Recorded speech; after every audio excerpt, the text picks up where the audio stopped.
ताज़ा तरीन और निष्पक्ष खबरों को देखने के लिए हमारे चैनल विराट 24 न्यूज़ को लाइक और सब्सक्राइब करना ना भूलें। नमस्कार, आपका स्वागत है विराट 24 न्यूज में और आपके साथ मैं हूं अजिता। चोराटा से रतहरा तक रात तक चल रहे निर्माण कार्य की दुर्दशा किसी से भी छिपी नहीं है। पिछले 17 वर्षों से विकास की गंगा बहाई जा रही है, लेकिन इस गंगा में डुबकी लगाने वाले अपनी जान जोखिम में डाल रहे हैं, जबकि नेता अधिकारी अपनी तिजोरी भरने में व्यस्त हैं। कमाई के चक्कर में न तो कोई संसाधन का उपयोग कर रहे हैं और न ही कार्य में प्रगति लाने के लिए कोई उपाय किए जा रहे हैं। इसका कारण यह है कि शासन प्रशासन विकास कार्य को लगातार चलने का दिखावा कर रहा है। 15 किलोमीटर की सड़क पिछले 18 वर्षों में नहीं बन पाई है, जबकि पैसा इतना खर्च हो चुका है कि अगर इस सड़क को नोटों को बिछाकर बनाया जाता तो शायद सड़क तैयार हो जाती। चल रहे कछुआ गति से निर्माण कार्य के चलते जहां रास्ते से निकलने वालों के लिए आफत बना हुआ है, वहीं लगने वाले जाम से परेशान लोग मोहल्लों की गलियों को आम रास्ता बना दिया है, जहां खुद ही नालियां जानलेवा है। सरकार ने 1 साल के अंदर कोरोना महामारी के लिए वैक्सीन बना लिया, लेकिन चोराटा से रतहरा तक बन रही सड़क से उड़ रहे धूल के गुबार से जो रहवासियों की जान जोखिम में है, इसके लिए कोई वैक्सीन नहीं बनी। काश अगर प्रशासन इस घटिया और कछुआ चाल के साथ भ्रष्टाचार भरी मॉडल सड़क के लिए कोई इंजेक्शन तैयार कर लेती और ठेकेदार अधिकारियों को पहला डोज लग जाता तो जिले वासियों का उद्धार हो जाता। आइए सुनाते हैं आपको यहाँ से गुजरने वालों के दिल का हाल, किस तरह से सफर हो रहा है पूरा।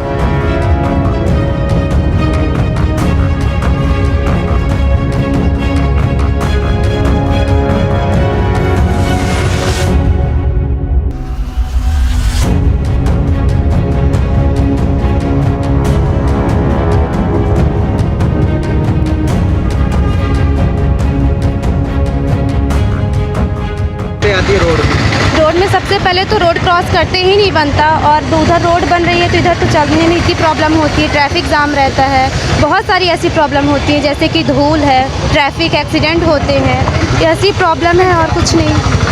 बस। अजल सिंह। कब से रोड बन रही है?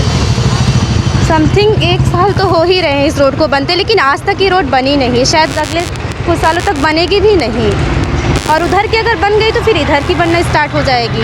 जाम भी लगे रहते थे? जाम तो आप देखते हैं कितने लगे रहते हैं। किस तरीके से फिर आप निकलते हैं जाम से? बस हो गया, वेट करके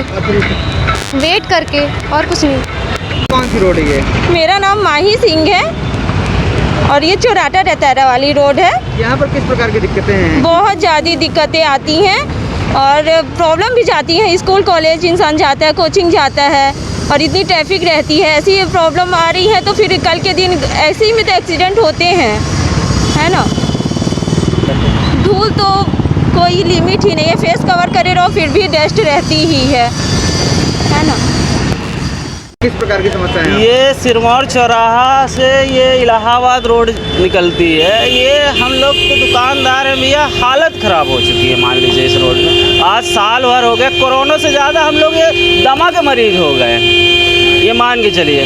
मतलब ऐसी हालत हो गई है कि हम लोग ये तो कोरोना के टीका लगवाई, ये तो दमा के मरीज दवा ली गई। यहाँ पे जाम भी लग जाता है। अरे जाम से तो हम लोग अब दुकानदारों हुआ है ना पंचे, तो ये हालत है कि ग्राहक तो छोड़ दे, ये रोड ये में बनाई नहीं है कि साला 1 फुट हर साल ऊपर जा रहा है कि मतलब जाम लग जाता है। लोग कैसे निकलते हैं? बस देख तो रहे सर, बस घंटों जाम में बैठे रहे आदमी, चाहे मरीज हो चाहे कोई भी हो, कोई मतलब तो है नहीं। धूल भी रहती है बहुत। अरे धूल का तो वही ना बता रहे हैं ना, दमा के मरीज हो जा रहे हैं आदमी। अनिल कुमार पटेल। किस प्रकार की दिक्कतें आती है?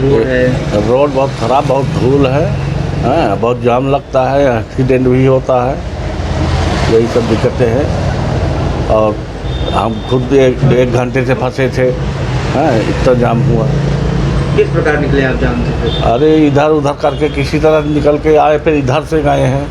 किस प्रकार की जाम? अरे जाम तो बहुत ज़्यादा लगता है, जीना हराम है, धूल बहुत ज़्यादा रहती है, जाम लग जाता है तो आदमी कहीं इधर से घुस रहा, कोई उधर से घुस रहा। मोहल्लों की रोड भी नहीं जा पाते आदमी। अब देखिए धूल इतनी ज़्यादा है कि जीना मुश्किल हो गया है। और किस प्रकार की समस्याएं है ही है, एक्सीडेंट होता है, कोई इधर गिर रहा कोई उधर गिर रहा। क्या कहते हैं, रीवा का विकास चाहिए? अमेरिका का विकास अब देख लीजिए, आपके सामने है जो है। क्या नाम है आपका? अनिल ताम्रकार। कहाँ से कहाँ तक की रोड है, किस प्रकार यहाँ जाम लगता है? ये सर इलाहाबाद रोड है, बड़ा मोहल्ला कहलाता है। जाम तो इतना भयंकर लगता है सर कि क्या बताएं। इस पार का आदमी उस पार नहीं आ पाता, आए दिन दुर्घटनाएं हो रही हैं। पानी डाल देते हैं, उससे गाड़ियाँ स्लिप होती हैं। धूल इतनी ज़्यादा है कि आदमी अगर सुबह आ गया दोपहर तक में बिल्कुल धूल भर जाती है। जब जाम लग जाता है तो लोग निकलते कैसे हैं? कहीं इधर से घुस रहा, कोई उधर डिवाइडर से घुस रहा सर। गली मोहल्ले से घुस के निकलते? गली मोहल्ले से घुस रहे हैं सर, बहुत बड़ी परेशानी। क्या नाम है आपका? ज्ञानेंद्र प्रसाद शुक्ला। मयंक गुप्ता नाम है मेरा। ये रोड में किस प्रकार से जाम लगता है, क्या?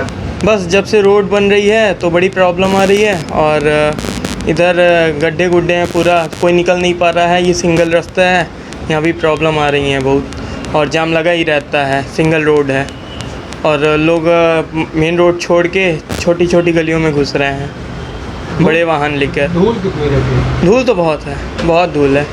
आप कहाँ से आते हैं? हम रेलवे से? हाँ, रेलवे मोड़ के पास पड़ रहा। धूल का देखते सामना? वो तो नहा लेता है इंसान। घटनाएं तो होती ही रहती हैं। जब से ये पानी भी निकलते हैं, रोड में पानी पड़े रहते हैं, ब्रेक मारते हैं लोग तो फिसल जाते हैं, गिर जाते हैं लोग। क्या नाम है? का जाम लगा रहता है, किस प्रकार से दिक्कतें हैं? इस रोड में तो आए दिन जाम ही लगा रहता है। जब से हम तो देख रहे हैं आज 10 साल से, ये चौराहा से लेकर रतहा तक बाईपास बनने के बाद ये 4 लेन रोड हुआ, और जस का तस समस्या है। रोड बनती है, बनने के बाद तोड़ दी जाती है ना। सरकार तो इसमें अपना विकास पैदा कर रही है, आज तक विकास कहीं नामो निशान ही नहीं है। विकास है कहाँ, है ना। इसमें विधायक, सांसद, मंत्री, मिनिस्टर, हमारे मामा जी माननीय शिवराज सिंह चौहान जी एकदम लगे हुए हैं रीवा का विकास करने में, और जनता तो एकदम त्रस्त हो गई इस विकास से पूरी तरह से। जाम भी लगा रहता है? जाम तो 24 घंटे, मतलब जब तक आदमी सोता नहीं है जाम ही फंसा रहता है। जाम लगा हुआ है। यदि किसी को आपातकालीन में समस्या आ जाए, हॉस्पिटल का एक्सीडेंट हो जाए, कुछ हो जाए, तो जाते जाते ही हॉस्पिटल रास्ते में दम तोड़ देता है। ये हालात है। टीआरएस कॉलेज के छात्रों ने 2 युवकों पर मारपीट कर 500 रुपए नकदी, मोबाइल और मार्कशीट लूटने की शिकायत दर्ज कराई है। पुलिस लूट का मामला दर्ज कर आरोपियों को पकड़कर पूछताछ कर रही है।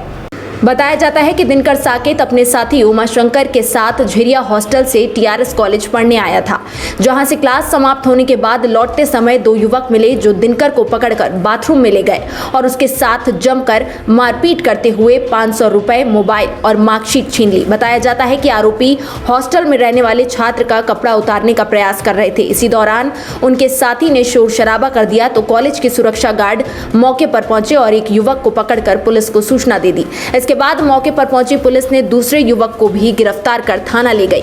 पीड़ित की शिकायत पर दोनों युवकों के खिलाफ लूट का मामला दर्ज किया गया है। पकड़े गए आरोपियों से फिलहाल पुलिस पूछताछ कर रही है।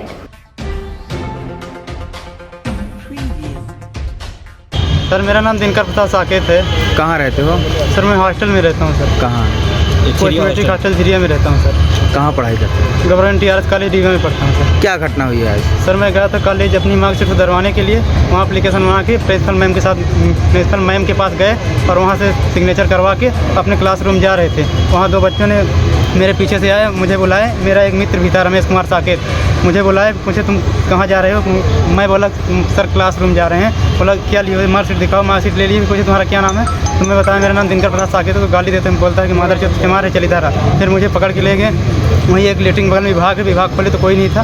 फिर मुझे लेटरिंग में ले गए, मेरा 500 रुपये जेब में था, निकाल लिए। मेरे मोबाइल भी छुड़ा लिए सर, मेरी मार्कशीट भी छुड़ा लिए थे। फिर मैं उधर से कपड़ा उतरवा रहे नहीं उतारे, फिर मैं झोला लेकर उधर से भाग गया। फिर मेरा मित्र पीछे से स्टाफ को बताया, प्रिंसिपल मैम लोग उधर से निकल के आए तो एक को पकड़ ली, एक निकल गया, एक को पकड़ ली। फिर पुलिस को फ़ोन लगाया, पुलिस को पुलिस फिर मिल गया एक और एक भाग गया। फिर पुलिस वालों ने फिर से गए वहाँ सर लोग, उसको भी पकड़ के ला के बंद किए हैं। मैं 3 बजे से भी थाने में आया हूँ सर, अभी कार्रवाई नहीं हुई है। अभी कितने बजे? अभी तो सर 6, साढ़े 6, 7 के करीब हो रहे हैं सर। इस तरह की घटना है, आ जाएंगे तो फिर अभी मिलवाते हैं, फिर FIR होगा जो भी हो। इसी तरह कुछ दिन पहले भी मारपीट हुई थी हॉस्टल में रहने वालों फिर पहले भी 2-3 बार। मेरा नाम उमाशंकर है, मैं टीआरएस में पढ़ता हूँ। मेरा दोस्त दिनकर है। इनके साथ जो कॉलेज में गए तो कुछ मतलब वहाँ ऐसे लड़के थे, इनको वहाँ से ले गए प्लेटिंग रूम में ले जाते हैं, फिर इनको मारपीट करते हैं, इनकी मार्कशीट छीन लेते हैं और मोबाइल छीन लेते हैं, कुछ उनसे पैसे भी छीन लेते हैं और इनको कपड़े उपड़े उतारने की बात करते हैं, फिर मारते हैं, फिर जात-सूतक शब्द उपयोग करते हैं। इसी तरह के हम लोगों हॉस्टल के जितने स्टूडेंट हैं सबके साथ घटना घटती रहती है, जो कि यहाँ के प्रशासन द्वारा कोई कार्रवाई नहीं की जाती है और वहाँ पकड़ के लाते हैं, फिर छोड़ देते हैं। हम लोग यहाँ से 3 बजे से आके बैठे हैं, आज अभी तक कोई भी कार्रवाई नहीं की गई। बोल रहे हैं थाना प्रभारी आ जाएंगे, जबकि थाना प्रभारी भी आ गए हैं, अभी तक कार्रवाई नहीं की गई है। और इस तरह की व्यवस्था बनी हुई है। हम लोग कैसे बाहर से आके गांव से आके पढ़ते हैं और गांव के बच्चे हैं सर, कितनी दिक्कत होती है, किसी तरह मोबाइल लेते हैं, इसी तरह छुड़ा लिया जाता है, बहुत दिक्कत होती है हम लोगों को। कई बार घटनाएं भी कोई पहले भी हो चुकी हैं? पहले 2-3 बार घटना घट चुकी है कि लोग बहुत सारे लोगों से पास निकाल लिए जाते हैं, पैसे भी निकाल लिए जाते हैं, जो कि वहाँ प्रशासन द्वारा पकड़े भी जाते हैं सर, उन पे कोई इंक्वायरी नहीं की जाती है सर। कब से रह रहे हैं आप लोग हॉस्टल में? मैं हॉस्टल से अभी जब हॉस्टल ओपन हुआ है उससे पहले हम लोग 2012 से हॉस्टल में रह रहे हैं। तो इस बीच कभी पुलिस की गश्त होती है क्या? गाड़ी जाती है वहाँ? तो गश्त नहीं होती है, कभी नहीं, गाड़ी उड़ी नहीं जाती है, जबकि हम लोग सूचना बहुत बार दे चुके हैं। एटीएम में ठगी की घटनाओं को अंजाम देने के लिए आरोपी नए नए तरीके अपनाते हैं। इस बार बदमाशों ने एटीएम से रुपए निकालने का बेहद नया तरीका अपनाया है, जिसे देखकर पुलिस भी हैरान है। एटीएम से रुपए भी निकल गए और खाते से बैलेंस भी नहीं कटा है। एक दिन में बदमाश ने जिले के 2 एटीएम बूथों में इस घटना को अंजाम देकर पुलिस की नींद उड़ा दी है। पहला मामला समान थाने के स्टेट बैंक एटीएम का है। उक्त एटीएम मशीन में दोपहर 2:30 बजे से 3:30 बजे के बीच में आरोपी ने 1,40,000 रुपए निकाले हैं। दरअसल आरोपी ने एटीएम मशीन में छेड़छाड़ की थी। उसने मशीन के सामने का ढक्कन खोल दिया था, रुपए निकालने के लिए कार्ड लगाया और 20,000 रुपए की रकम डाली। रकम नियमानुसार निकालने के बजाय उसने मशीन के अंदर हाथ डालकर रुपए निकाल लिए, जिससे रुपए उसके खाते से कटने के बाद फिर वापस आ गए। ऐसा करके उसने 7 किश्तों में 1,40,000 रुपए निकाले। एटीएम मशीन में डाले गए रुपयों का जब हिसाब नहीं मिला तो मशीनों के केयरटेकर आशीष शर्मा MP नगर भोपाल ने जानकारी ली, तब आरोपी की करतूत सामने आ गई। उन्होंने समान थाने में घटना की शिकायत दर्ज कराई है, जिस पर पुलिस ने मामला दर्ज कर लिया है। वारदात को अंजाम देने वाले आरोपी का पता नहीं चल पाया है। इस तरह की चोरी ने अब पुलिस की भी नींद उड़ा दी है। एटीएम मशीन से इस तरह रुपए निकालने का यह पहला मामला सामने आया है। समान थाना प्रभारी सुनील कुमार गुप्ता ने बताया कि शिकायत मिलने पर मामला दर्ज कर लिया गया है। वहीं CCTV फुटेज के आधार पर आरोपी को ट्रेस करने का प्रयास किया जा रहा है। ये समान तिराहे के पास दिनांक 19/3/21 को एटीएम से 1,40,000 रुपये निकाले गए हैं। उस पर से थाने में 379/427 का अपराध पंजीबद्ध हुआ है। इसमें एटीएम में 4 व्यक्ति जाकर अनाधिकृत रूप से उसमें नुकसान पहुंचाकर फ्रंट साइड से खोल के रकम निकाली गई है और टेक्निकल उसमें कुछ फॉल्ट बना के वो अपने खाते में पैसा वापस भी करवाए हैं। इसलिए इसमें ये धारा के तहत अपराध पंजीबद्ध किया गया है। सर और भी कैसे सूचना आई है घटना की कहानी और हुई? ऐसी घटना वहाँ पे मऊगंज में किए हैं। ऐसा बैंक वाले आशीष शर्मा जो आवेदक हैं उन्होंने बताया हुआ है। दूसरे के खाते से पैसे निकालते थे या नहीं? ये अपने ही अकाउंट से पैसा निकालते हैं और रिवर्सिबल करा के खाते में पैसा भी वापस करवाते हैं। आरोपी कहाँ पर पैसा? ये आरोपी संभवतः बिहार के हैं, जिनकी विवेचना की जा रही है और जल्दी आरोपियों तक पुलिस पहुंचेगी।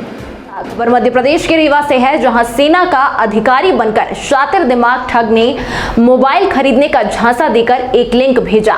उसे क्लिक करते ही पीड़ित के खाते से रुपए निकल गए। जानकारी होने पर उन्होंने खाते को ब्लॉक करवा दिया और थाने में शिकायत दर्ज कराई है। पुलिस ने मामला दर्ज कर आरोपियों की तलाश शुरू कर दी है। पंकज सिंह परिहार निवासी ढिघा मोबाइल की दुकान संचालित करते हैं। उनके मोबाइल पर एक व्यक्ति ने 3 मार्च को फोन किया और खुद को सेना का अधिकारी बताकर मोबाइल खरीदने का झांसा दिया। उनसे रुपयों का भुगतान करने के लिए पीड़ित को एक लिंक भेजा और उसे क्लिक करने को बोला। पीड़ित ने उसे क्लिक किया तो उनके खाते में 10 रुपए आ गए। इसके बाद आरोपी ने उनके खाते से रुपए निकालने शुरू कर दिए। 3 मार्च से 13 मार्च के बीच अलग अलग अलग किश्तों में उनके खाते से 3,98,000 रुपए निकल गए। इस दौरान उनको रुपए निकलने की भनक तक नहीं लग पाई। जब उन्होंने खाता चेक किया तो उसमें रुपए गायब थे। पीड़ित ने तुरंत अपना खाता बंद करवा दिया। उन्होंने थाने में शिकायत दर्ज कराई है, जिस पर पुलिस घटना की जांच कर रही है। आशंका जताई जा रही है कि साइबर फ्रॉड की घटनाओं को अंजाम देने वाले बदमाशों की गैंग ने उनको अपना शिकार बनाया है।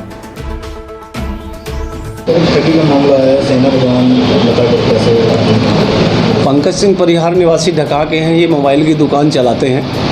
इनके मोबाइल पर एक लिंक आई थी मोबाइल बेचने के लिए। किसी ने सेना का अधिकारी बन के, किसी अज्ञात व्यक्ति ने सेना का अधिकारी बन के इनके पास लिंक भेजा था और विश्वास दिलाने के लिए एक क्रैश कूपन भेजा कि इसको इस तरह से जब आप क्लिक करोगे तो पैसा आएगा। तो जब इनने उसको क्लिक किया तो 10 रुपये इनके खाते में आ गए। उसी लिंक पर इनने 5,000 रुपये उसको भेजे, लेकिन किस्तों में कर के 3-4 दिन तक इनका पैसा उस लिंक पे कटता रहा। जब टोटल 3,98,000 रुपये पैसे कट गए तो अब इनने देखा कि इनके पैसे अवैधानिक तरीके से कट गए हैं। इनके द्वारा थाने में रिपोर्ट की गई, जिस पर से धारा 420 का मामला पंजीबद्ध किया गया है। आरोपी की तलाश की जा रही है। कितना पैसा निकला? 3,98,000। रीवा एसपी राकेश कुमार सिंह के निर्देश पर रीवा पुलिस की कार्यवाही जारी है। आगामी होली त्योहार के मद्देनजर शहर के मिष्ठान में स्टॉक करने के लिए लाया गया भारी मात्रा में मावा वाहन चेकिंग के दौरान पकड़ा गया है। यातायात पुलिस ने मारतंड तिराहे में चेकिंग के दौरान बोलेरो गाड़ी को रोककर पूछताछ की तो उस गाड़ी में मावा पाया गया। बता दें कि गाड़ी और आरोपियों को यातायात पुलिस ने पकड़कर कार्यवाही के लिए सिविल लाइन पुलिस को सुपुर्द कर दिया है। फिलहाल जांच जारी है। आपको बता दें कि तकरीबन 1.5 कुंटल से ज्यादा नकली मावा पकड़ा गया है।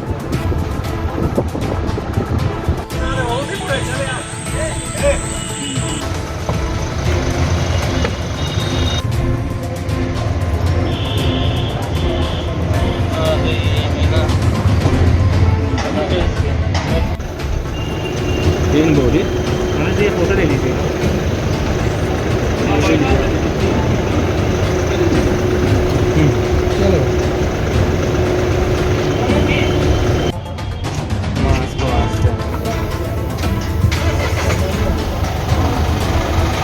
ये बोरी है ऐसा ठीक है।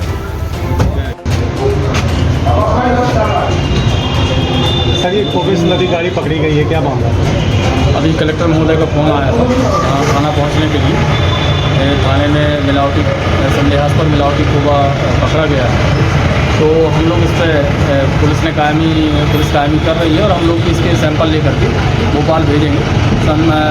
प्रथम दृष्टया इसमें फैट कभी पाया जा रहा है, आप उस देखने पर, और विस्तृत जांच जो होगी वो भोपाल लैब में होगी। उसके बाद जैसी रिपोर्ट आएगी उसके हिसाब से कार्रवाई। सर ये कहाँ से लाया ज़्यादा बताया गया? तो अभी पकड़े गए टीआई साहब ने शायद करवी से बताया है, करवी से आया होगा। प्रथम दृष्टया क्या लग रहा है? ये फैट की कमी सी लग रही है। अब विस्तृत जाँच अभी अपन लोग कुछ नहीं कह सकते जब तक जाँच रिपोर्ट आएगी, क्योंकि कार्रवाई तो जाँच रिपोर्ट के आधार पर होना है और जब जाँच रिपोर्ट आएगी तभी कार्रवाई। ठीक। ये संदिग्ध अवस्था में नकली मावा जैसा प्रतीत हो रहा है। वो यूपी की गाड़ी है। 2 व्यक्तियों को 6 बोरी खोबा के साथ पकड़ा गया है। खाद्य अधिकारियों को भी मौके पर बुला के ले गया है। सैंपलिंग कराई जा रही है और वैधानिक कार्रवाई की जा रही है। सेफ सिटी कार्यक्रम के तहत जिले का अमला शहर में निकला और चिन्हित 30 महिला अपराधों के लिए स्थानों का निरीक्षण किया गया। Collector Ilaiya Raja T, police अधीक्षक राकेश कुमार सिंह, नगर निगम आयुक्त मृणाल मीणा के साथ भारी पुलिस बल और प्रशासनिक अमला कोठी कंपाउंड स्थित जीडीसी साईं मंदिर के आसपास का मौका मुआयना किया। आपको बता दें कि अभी हाल ही में जीडीसी के सामने एक महिला की हत्या हुई थी। वहीं छात्राओं के द्वारा कई बार असामाजिक तत्वों के द्वारा छेड़खानी करने का भी आरोप लगाया गया था। निरीक्षण करने निकले कलेक्टर इलैया राजा टी और पुलिस अधीक्षक राकेश कुमार सिंह ने सेफ सिटी कार्यक्रम के संबंध में जानकारी दी। आइए सुनाते हैं दोनों जिला अधिकारियों ने क्या कहा।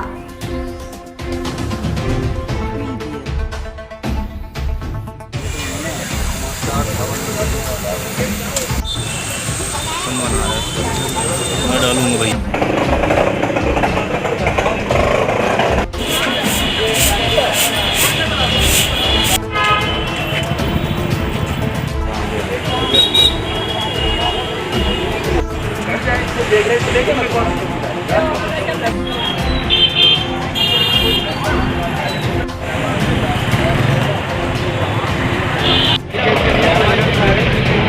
ट्रैफिक है।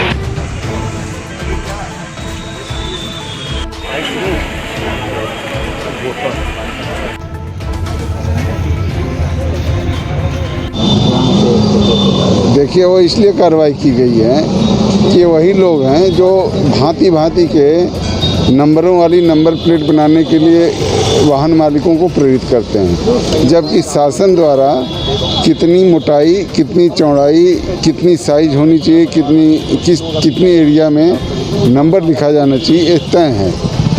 क्योंकि मुख्य रूप से काम इनको करना है, तो हमने जड़ पे प्रहार किया कि इनके ऊपर कार्रवाई करेंगे तो आइंदा से गलत नंबर लिखना छोड़ देंगे, इसलिए उनके खिलाफ जब्ती की कार्रवाई की गई है। और शहर में अन्य कई जगह भी अगर कोई लोग ऐसा कर रहे हैं तो सुधर जाएं और सही साइज नंबर RTO से अगर उनको नहीं ज्ञात है तो प्राप्त कर लें, सही साइज और सही मोटाई में ही नंबर लिखें। आई थिंक हम लोग एक सेफ सिटी कार्यक्रम चला रहा है, उसके अंतर्गत ना 30 सिटी में ना ऐसे स्थान चिन्हांकित हैं, सारे सामाजिक संगठन और महिलाएं हैं। हम लोग को कंप्लेन किए कि कहाँ सबसे ज़्यादा परेशानी हो रही है, स्पेशली लड़कियों का। सो सेफ सिटी कार्यक्रम अंतर्गत है ना ये भी एक स्थान चिन्हांकित है कि यहाँ की गर्ल्स कॉलेज की सारे गर्ल्स ना जाते हैं, उनके साथ है ना थोड़ा सा अभद्र व्यवहार होता है, कुछ लोग है ना कमेंट्स करते हैं टाइप का। कुछ दिन पहले एक हत्या का घटना भी है ना इसी स्थान पे हुई है। सो आज हम लोग है ना पुलिस के साथ, रेवेन्यू, नगर निगम के साथ इस जगह पे हम लोग भ्रमण किए हैं, गर्ल्स कॉलेज के सामने हनुमान मंदिर जी के ना पहले, प्लस है ना साई मंदिर का। यहाँ काफ़ी लोग है ना असहाय लोग है ना बैठे हुए हैं। सो उन लोग प्रशासन मदद के साथ उनको है ना प्रॉपरली ना जगह चिन्हांकित करके उनका खाना वगैरह के सारे प्रॉपर अरेंजमेंट्स करने के बाद सम्मान के साथ उनको दूसरे जगह है ना मतलब शिफ्ट किया जाएगा, सो दैट एक्चुअली ये पब्लिक प्लेस है और हमारी है ना बेटियां हैं, उनका है ना कोई भी परेशानी ना रहे। सेम साई मंदिर के सामने भी काफ़ी सारा एक भिक्षावृत्ति का है ना है। सो अभी हम लोगों ने कहा है साई मंदिर के ऊपर है ना भंडारा के लिए हॉल्स बनी हुई है। सो भंडारा करना है तो मतलब ऊपर हॉल में सम्मान के साथ है ना लोगों को है ना खाना खिलाया जाए, रोड पे बिठा कर है ना किसी को भी खाना नहीं खिलाया जाए। हम लोग ये अपील भी कर रहे हैं कि एडमिनिस्ट्रेशन पूरी तरीके से इन लोगों के लिए मदद करने के लिए तैयार है, इसलिए मतलब इनको मदद करने के ना कारण है ना उनकी आदत के कारण सारे लोग है ना सामने बैठे हुए हैं। सो उन सभी लोगों से, सारे भक्तों से भी ना अपील है कि मदद है ना इधर है ना मंदिर की ना समिति है या फिर है ना रेड क्रॉस है या फिर और समितियां हैं, उनके माध्यम से इन लोगों को है ना मदद किया जाए। रदन आप डायरेक्टली मदद करते हैं तो ट्रैफिक प्रॉब्लम होती है और लड़कियों को भी ना प्रॉब्लम होती है। चौपाटी में भी गंदगी देखी गई है, वो हमारे लिए वो सेकंड प्रोजेक्ट होगा। फर्स्ट प्रोजेक्ट ये करने के बाद चौपाटी में आज डेफिनेटली गंदगी मिली है, कुछ इंक्रोचमेंट भी मिली है कि अंदर, सो उसको भी नगर निगम को निर्देशित किया है उसका। कांकेर जिले के पड़ोसी जिले नारायणपुर के कंडेनार और मंदोड़ा के पास नक्सलियों ने एक बड़ी वारदात को अंजाम दिया है। नक्सलियों ने जवानों से भरी बस को बम से उड़ा दिया है। हमले में 5 जवान शहीद हो गए हैं, कई जवानों के घायल होने की खबर सामने आई है। बताया जा रहा है कि बस में डीआरजी के जवान सवार थे। जिले के एसपी मोहित गर्ग ने घटना की पुष्टि की है। घटना के बाद भारी संख्या में सुरक्षा बल के जवानों को मौके के लिए रवाना किया गया है। घटना की जानकारी मिलने के बाद छत्तीसगढ़ के राज्यपाल अनुसुईया उइके ने शहीदों के प्रति शोक जताया है।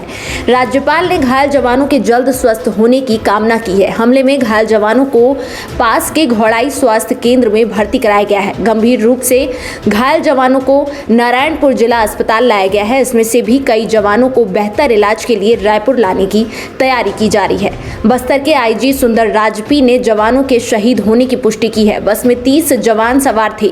हमला घोदई पल्लीनार के बीच किया गया है। जिले के एसपी और डीजीपी घटना पर नजर बनाए हुए हैं। इलाके की सर्चिंग के लिए भारी बल निकला है। वहीं गंभीर रूप से घायल जवानों को लाने के लिए MI-17 हेलीकॉप्टर भेजे गए, जिनकी मदद से सभी घायलों को नारायणपुर से रायपुर लाया गया है।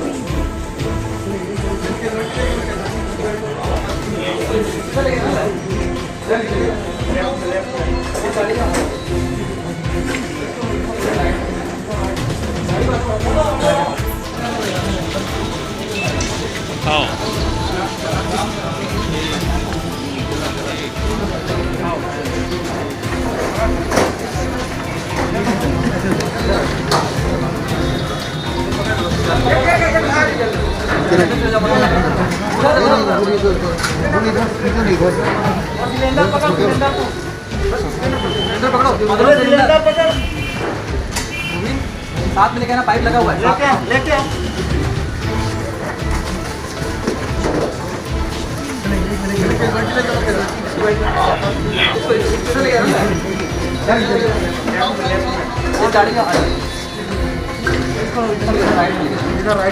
गाड़ी को आगे बढ़ा, गाड़ी आगे निकाल। खनिज माफिया के खिलाफ शासन प्रशासन कार्यवाही की बात करता है, लेकिन आए दिन नदी नालों तालाबों पर अतिक्रमण के साथ साथ खनिज माफिया की करतूतें उजागर हो रही हैं। सिमैया क्षेत्र में जमकर अवैध उत्खनन चल रहा है। इसका जीता जागता उदाहरण कई बार देखने को मिला। राजनीतिक संरक्षण के चलते अवैध क्रशर और अवैध लीज संचालित की जा रही है। बुधवार को कॉफी हाउस में आप पार्टी से विधानसभा प्रत्याशी रहे प्रमोद शर्मा के साथ पहुंचे स्थानीय लोगों ने बताया कि रानी तालाब में जमकर अवैध उत्खनन चल रहा है। यह उत्खनन कोई दूसरा नहीं बल्कि सरपंच के संरक्षण में किया जा रहा है। आइए सुनाते हैं स्थानीय लोगों और आप पार्टी के प्रत्याशी रहे प्रमोद शर्मा का क्या कहना है। है रानी सागर, जिसका नंबर है 521, 29 एकड़ का रकबा है। इसको ये ऋषि पांडे आज 15 वर्ष से 2005 से 10 तक ऋषि पांडे था सरपंच, और 2010 से 2015 तक बीणा पांडे इसकी भाभी सरपंच थी। अब 2015 से अब इसका एक आदमी है जो पाल है, शंकर दयाल पाल, वो सरपंच है। इनके द्वारा ये खनन कराया गया। तो हमने तमाम लिखित पढ़ित किए कलेक्टर को। कलेक्टर के यहाँ एक प्रकरण भी चल रहा है, 1,78,12,500 की रिकवरी ऋषि पांडे के खिलाफ चल रही है। उसकी तारीख पेशी अभी अगले महीना में 6 को लगी हुई है। रिकवरी की कार्रवाई खनिज विभाग, राजस्व विभाग दोनों की निकाली गई। रिकवरी की नोटिस देने के बाद 78 के बाद क्या आपके यहाँ पर खनन बंद है? क्या नहीं बंद हुआ, आज तक नहीं बंद, लगातार जारी है। खनन जारी, लगातार जारी है। रिकवरी होने के बाद भी लगातार जारी है। और जब भी आप फोन जब करते हो कर्मचारियों को, उनको अधिकारियों को, तो क्या होता है? जो आते हैं इसके बाद वो गाड़ी भाग जाती है और वो कोई है ही नहीं। अब क्या किया जाए? मतलब आपका कहना है कि प्रशासन को जब आगाह किया जाता है तो प्रशासन ही माफियाओं की तरफ फोन करके बता देते हैं और वो वहाँ से अपनी गाड़ी लेके गायब हो जाते हैं। मतलब आपका मिला के प्रशासन संरक्षण दे रही है। इतना कागज दिए हुए विधायक जी स्वतः लिखे हैं, गुड़ क्षेत्र के विधायक ने स्वयं लिखा है लेटर 5 बार। कलेक्टर साहब को लिखा, कई बार लिखा कि इसमें हो रही कार्रवाई। ये लेटर भी बना था उसके बाद भी, क्योंकि इनको राजनीतिक संरक्षण प्राप्त है। गए थे, बोले हम पुराने की जांच ही नहीं करेंगे। यदि रीवा जिले में अगर देखा जाए तो रोज कम से कम जो है हजारों की संख्या में जेसीबी डंपर मिलेंगे। ये विधायक जी का लेटर है, देख लीजिए, विधायक जी का है। आज जो है रीवा जिले में खनन माफिया को लेकर जिस प्रकार से राजनीतिक संरक्षण प्राप्त प्रशासन जिस प्रकार साथ चल रहा है और पैसे से सत्ता और सत्ते से पैसा बनाने के लिए जो है उनका एकमात्र रास्ता जो है खनन माफिया सहयोग करता है। उसको बात को लेकर आज जो है मैं प्रमोद शर्मा जो है यहाँ पर आज प्रेस वार्ता किए हैं, जिसमें पिछले कई सालों से घूमते घूमते जो है कल मैं जो है गाँव पहाड़िया पहुँचा था। और पहाड़िया में जो है जब मैं वहाँ पर पहुँचा तो आप जो है वहाँ के पूर्व सरपंच हैं, जो कि ये लगभग जो है 15 सालों का इनका ये पूरा बंडल है, जिसमें ये उत्खनन के मामले को लगातार 15 सालों से चल रहा है। ये लगातार इन्होंने कई बार ये पूरे पन्ने पे यहाँ पर सब जगह यहाँ पर करोड़ों की जो है इसमें जो है रॉयल्टी खाई गई है एक व्यक्ति के द्वारा, जिसको राजनीतिक संरक्षण प्राप्त है।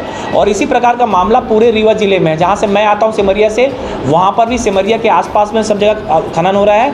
और उसी से जो है वो खनन होने के बाद न्याय न मिलने के कारण आज हम लोग ये बात कहने के लिए शिवराज सिंह चौहान, जो कि माफिया मुक्त जो है एमपी की बात करते हैं, उनके लिए है कि अगर ये है तो ये जो आपके सरपंच महोदय हैं, जो ये पूरी टीम है, गांव से लोग हैं, ये लोग चाहते हैं कि इसकी माफिया मुक्त एमपी की शुरुआत राजन शुक्ला जी के माध्यम से सबसे पहले जो है पहाड़िया गांव से शुरुआत करने की ज़रूरत है।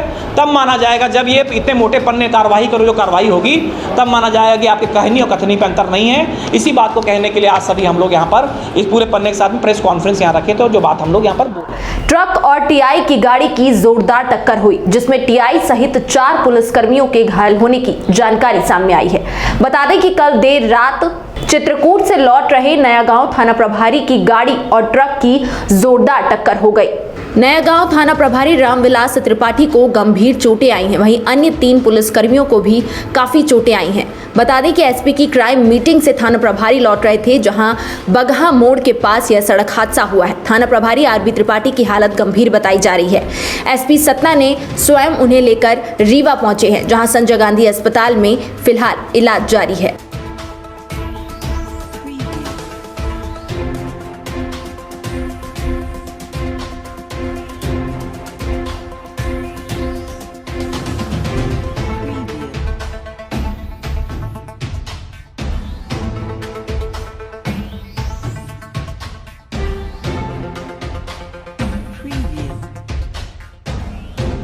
सतना के रहने वाले हैं। घटना क्या हुई है, कहाँ हुई है? मेरे पिताजी हैं टीआई आरबी त्रिपाठी जी, नया गांव थाना के। तो कल रात को मीटिंग से लौटते वक्त सतना से चित्रकूट रोड में उनका एक ट्रक से एक्सीडेंट हो गया। सामने में थे? पुलिस गाड़ी में थे, थाने वाली। कितने लोग थे और साथ? 2 लोग थे, एक ड्राइवर और एक सिपाही और थे। हाँ। वो कहाँ हैं? वो अभी बिरला हॉस्पिटल में हैं, उन्हें भी कुछ छोटी मोटी चोटें आई। अभी पिताजी की हालत कैसी है? अभी 12 घंटे करीब हो चुके हैं, अभी पिताजी कुछ स्टेबल। हालत गंभीर है अभी? हाँ, हालत गंभीर थी, अभी कुछ नॉर्मल हुई है। अभी डॉक्टरों ने कहा है यहाँ के कि सीटी स्कैन MRI वगैरह होगा, फिर उसके बाद देखा जाएगा। कब घटना हुई है? घटना हुई है रात के 11:15 बजे। कल रात में? हाँ। देखते रहिए तमाम ताज़ा तरीन बड़ी खबरों के लिए विराट 24 न्यूज़। बहुत बहुत धन्यवाद। ताज़ा तरीन और निष्पक्ष खबरों को देखने के लिए हमारे चैनल विराट 24 न्यूज़ को लाइक और सब्सक्राइब करना ना भूलें।